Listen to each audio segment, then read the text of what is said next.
And now it's time for one of our favorite segments, Ass Hat of the Week. So, Nathan, who is our Ass Hat this week? Well, Michael, our Ass Hat this week is quite possibly my third least favorite senator in the United States Senate, and that is South Carolina Senator Lindsey Graham. Oh, Lindsey Graham, you finally made the list. Come on down. Has he not made the list before? I feel like he has. He must have. I can't imagine that Lindsey Graham. Oh, wait. 4. Sorry, I forgot about Tom Cotton. Yes, that's important. Yeah. Okay, fourth least favorite. So, what did Lindsey Graham do to make it on our list this week? Well, Lindsey Graham was speaking at this function, and he was trying to make it clear just how open and accepting he is of black people and immigrants. You know? So he said nothing that convince you that someone is actually accepting of black people and immigrants than them trying to convince you that no, I really am. So he was speaking at this forum for candidates, and he said, quote, "I care about everybody. If you're a young African American, an immigrant, you can go anywhere in this state. You just need to be conservative and not liberal." Oh my God. What? That doesn't even make sense.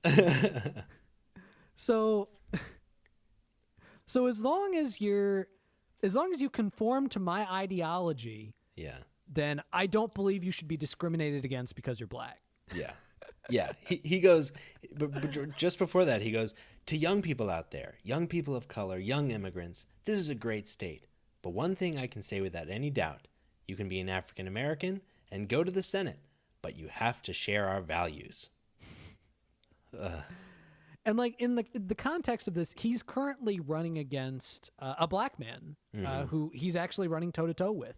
He's actually been going on to TV begging like a little puppy for donations because his opponent, which is Jamie Harrison, has been outraising the hell out of him. Yeah.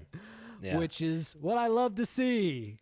Well, so this is like not only a ridiculous and silly and like relatively racist position, it's also emblematic of this like theme that's been running through conservative politics and Republican talking points, which is like being liberal is un-American.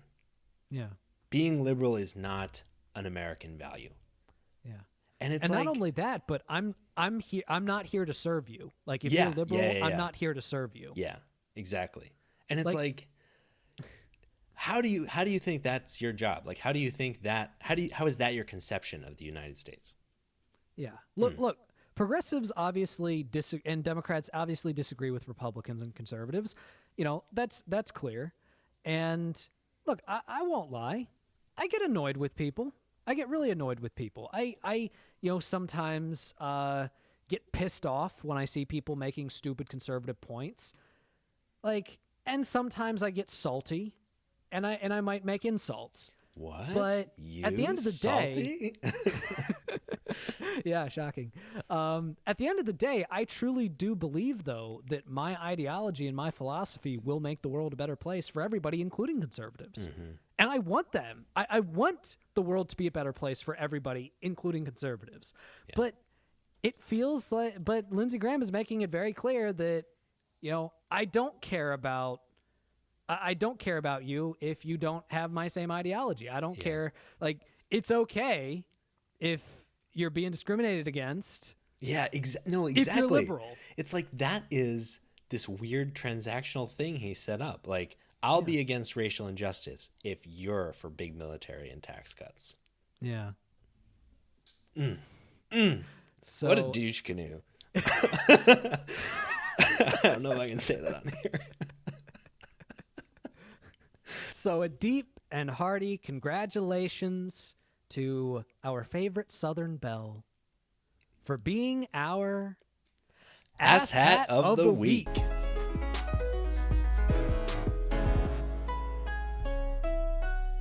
So for our last segment, we wanted to talk about a kind of an interesting phenomenon called Stochastic Terrorism and its connection to a recent plot to kidnap and try in a citizen militia tribunal two governors, Governor Whitmer of Michigan and Governor Northam of Virginia.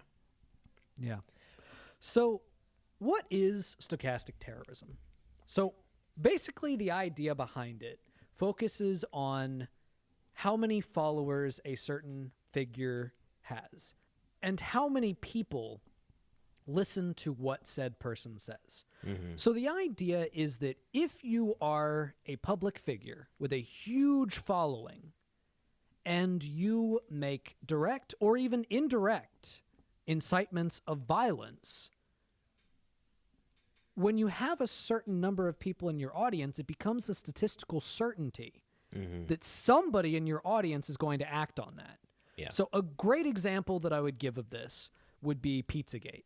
So Alex Jones had like, I don't know exactly how many followers he had. I think it was definitely in the millions, I believe. But he was spreading this conspiracy theory back in 2016 that Hillary Clinton and Bill Clinton were running this child sex ring underneath a pizza place in Washington, D.C. And, you know, he was saying a bunch of things about it. He was saying we need to do something about this. And most of his audience heard that and was probably thinking, oh, that's terrible. Oh, those Clintons. Ah. You know, some of them might have even been thinking, man, someone really needs to do something about that. But most people probably did nothing about it. But one person heard what he said and walked in to that pizza place with a semi-automatic weapon and shot the place up. Now, thankfully, no one was killed, but someone easily could have been. So when you have a large audience, someone in there is going to be a nutcase. And if you say something, if you make direct or indirect threats of violence, it is almost certain that that will lead to somebody doing some type of act to carry that out. Yeah. Yeah. Stochastic specifically means basically just something that has a random probability distribution or pattern that can be statistically analyzed. But so when you combine those things, you get a result where it is statistically predictable that someone will act on the words that you say. Yeah. Or the dog whistling that you imply. But importantly, no one can trace it back to you directly. It's about what you're putting out there into the world that when taken seriously, someone may act on. In the limit, you know, all things that are possible occur. And so as you get to millions and millions of followers, it becomes more and more likely that you will tip the scales of some one individual going crazy and acting on your rhetoric, which we've seen in the growing domestic terrorism and violence in the United States. This is why it was such a big deal that Tucker Carlson excused the actions of Kyle Rittenhouse, or at least that he tried to justify them. Yeah. Because what you're basically saying there is the fact that the first person that Rittenhouse killed was unarmed. The fact that you're justifying that with the whole, oh, well, they're rioters and looters anyway, so, you know, what did you expect? Other people hear that, they listen to that, and they have that in their mind if they end up going to a demonstration or if they decide to join a militia. They have that in their mind. And the important point that Michael brought up is the fact that it can't be traced back to you. So when we're talking about stochastic terrorism, to be clear, Michael and I are not necessarily saying that, like, you should be criminally prosecuted when you do this. But that doesn't mean that your actions and your words don't have a disastrous effect, and that, you know, and we need to call that out. Yeah. We need to acknowledge that. Yeah, it's one of the reasons why Trump's like whether you think it's his evil rhetoric or even his poor communication, the fact that he is bad at expressing condemnation of groups that support him is a really problematic thing. When he tells the Proud Boys to stand back and stand by, even if later he comes back and says, no, actually I am condemning them, which he didn't do.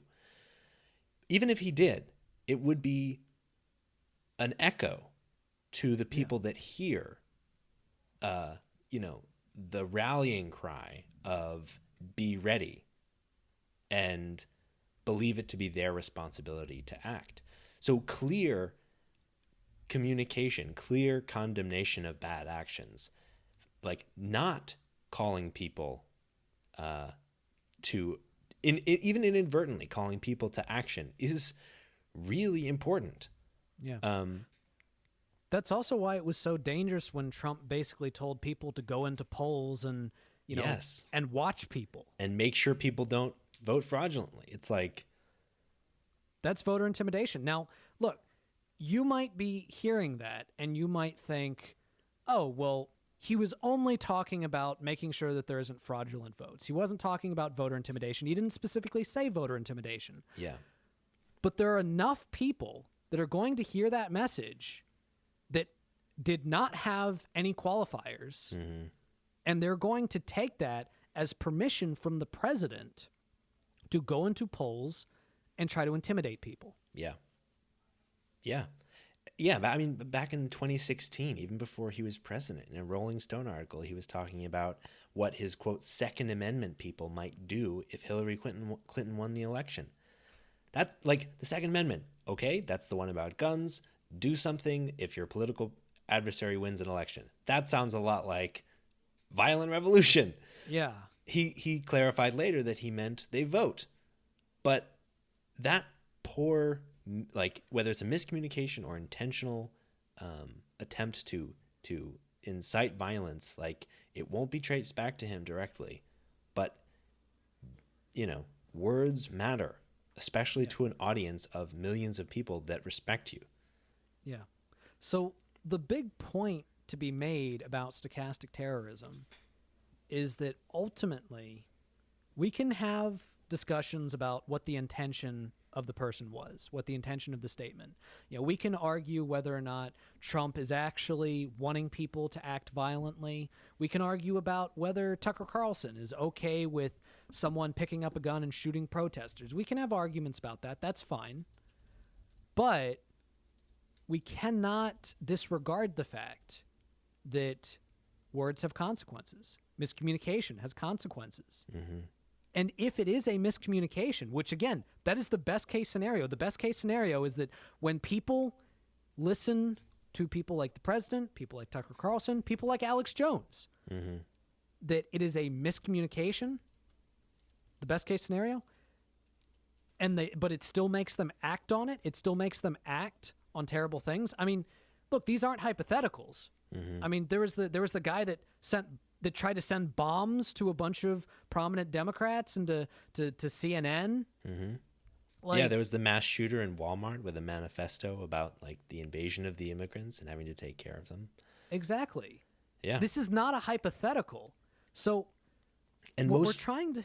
Most recently, a freaking militia tried to kidnap the leader of a state and plotted to kidnap another one. Like, and Whitmer is specifically a governor who Trump has called out more than once, saying that she wants to be a dictator.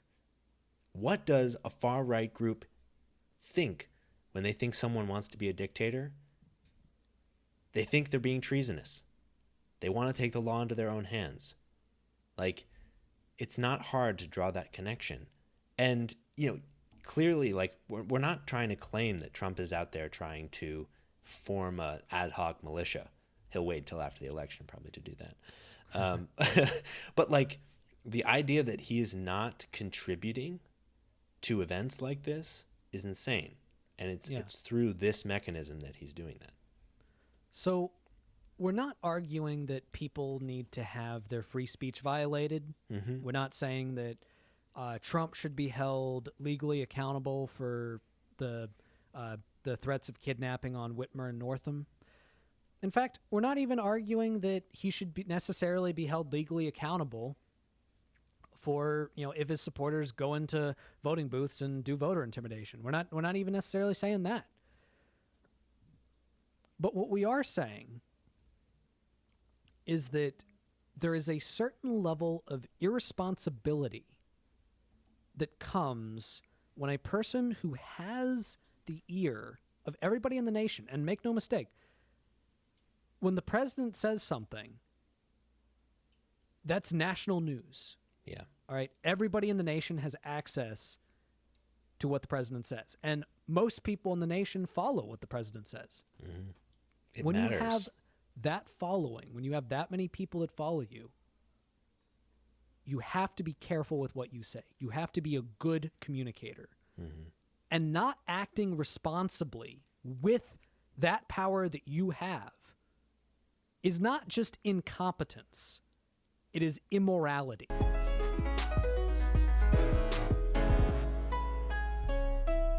And now to finish up our episode on a high note, we'll do our highlights. So Nathan, what's your highlight this week? So my highlight this week is probably something that most people are going to think, seriously, that was your highlight? So I was having this issue with a video game. I play a lot of Skyrim. It's my favorite video game.